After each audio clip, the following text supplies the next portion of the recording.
जय श्री राम दोस्तों। स्वागत है आपका अपने YouTube चैनल ज्ञान है ज्ञान में। आइए दोस्तों, शुरू करते हैं आज की एक और ज्ञानप्रद कहानी।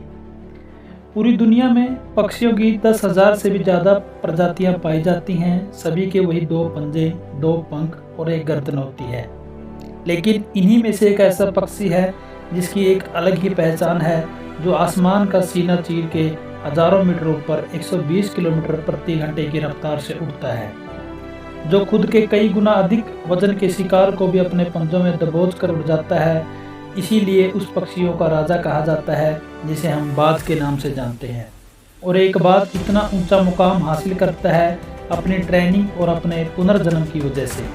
अगर आप इस दुनिया में एक मुकाम हासिल करना चाहते हैं तो एक बाज बनने का पूरा सफ़र आपको जानना बेहद ज़रूरी है, क्योंकि 25 से 30 की उम्र तक आने के बाद भी लोगों को रिस्क लेने से डर लगता है। लेकिन एक बाज के जीवन की शुरुआत ही रिस्क से होती है। जिस उम्र में बाकी पक्षियों के बच्चे सिर्फ ची ची ची करना सीखते हैं, उस उम्र में एक मादा बाज अपने बच्चों को पंजों में दबोचकर हजारों मीटर आसमान की ऊंचाइयों में उड़ जाती है, उसे ये बताने के लिए कि तेरा जन्म आसमान का सीना चीर के सबसे ऊपर उड़ने के लिए हुआ है। तेरा जन्म पक्षियों का बादशाह बनने के लिए हुआ है। जमीन से हजारों मीटर ऊपर ले जाकर मादा बाज अपने पंजों से उसे छोड़ देती है, और यहीं से शुरू होती है उसकी हाई रिस्क ट्रेनिंग। वो चूजा जमीन की तरफ तेजी से गिरने लगता है, थोड़ा नीचे आता है तो उसके पंख खुलने लगते हैं, और नीचे आते आते वो अपने पंख फड़फड़ाने लगता है। लेकिन वो अभी तक उड़ना नहीं सीखा।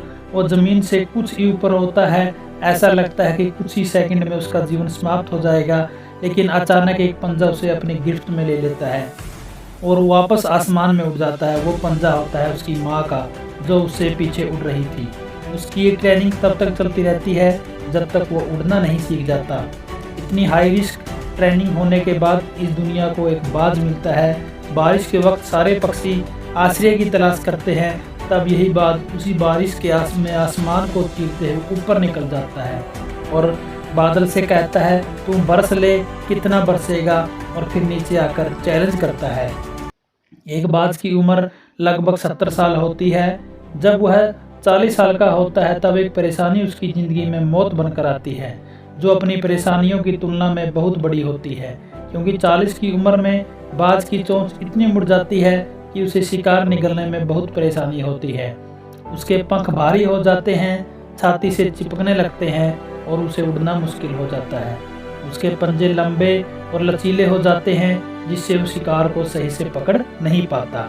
इस समय उसके पास 3 ही रास्ते बचते हैं। पहला, वो अपने शरीर को त्याग सकता है। दूसरा, गिद्ध की तरह छोड़े हुए भोजन पर निर्भर हो जाए। तीसरा और सबसे कठिन पीड़ादायक रास्ता, अपने आपको पुनः स्थापित और फिर से आसमान का चीर के उड़ने का। और तीसरे रास्ते को चुनता है, अपने पास के सबसे ऊंची चोटी पर पहुंच जाता है, वहां पर अपना घोंसला बनाता है और फिर शुरू होता है परेशानियों को जड़ से उखाड़कर आसमान में उड़ने का सफ़र। वह अपनी चोंच को एक चट्टान पर मार मार कर तोड़ देता है, लहूलुहान हो जाता है और इंतज़ार करता है नई चोंच आने का। उसके बाद वो अपनी नई चोंच से अपने पंजों को काटकर अलग कर देता है, फिर इंतज़ार करता है नए पंजों के उग जाने का। उसके बाद एक एक पंख को अपने शरीर से अलग करता है और फिर इंतज़ार करता है नए पंख उगने का। इस प्रक्रिया में उसे पूरे 5 महीने लग जाते हैं। इन 5 महीनों की कड़ी तपस्या में एक बाज का पुनः जन्म होता है और वह फिर से तैयारी करता है आसमान का सीना चीरकर उड़ने के लिए। जो 3 रास्ते बाज के पास थे, वही 3 रास्ते आपके पास होते हैं। लेकिन कुछ लोग पहले रास्ते को चुनते हैं और परेशानियों के तले दबकर सुसाइड कर लेते हैं। ज़्यादातर लोग दूसरे रास्ते को चुनते हैं। वो परेशानियों का बोझ पड़ते ही अपने लक्ष्य को छोड़कर नॉर्मल लाइफ जीने लगते हैं। और कुछ वो लोग भी होते हैं जो परेशानियों को लात मारकर अपनी मेहनत के दम पर बाज की तरह आसमान की बुलंदियों को छूते हैं। दोस्तों, बाज की यह ट्रेनिंग हमें बहुत कुछ सीख देती है कि अगर रिस्क लेना पड़े तो लो। अपने फील्ड में अपने आप को इतना ट्रेंड कर लो कि उस फील्ड में आपसे ऊपर उड़ने के बारे में कोई सोचे तो उसके पसीने छूट जाए, तभी आप फील्ड के बादशाह कहलाओगे। जय श्री राम दोस्तों।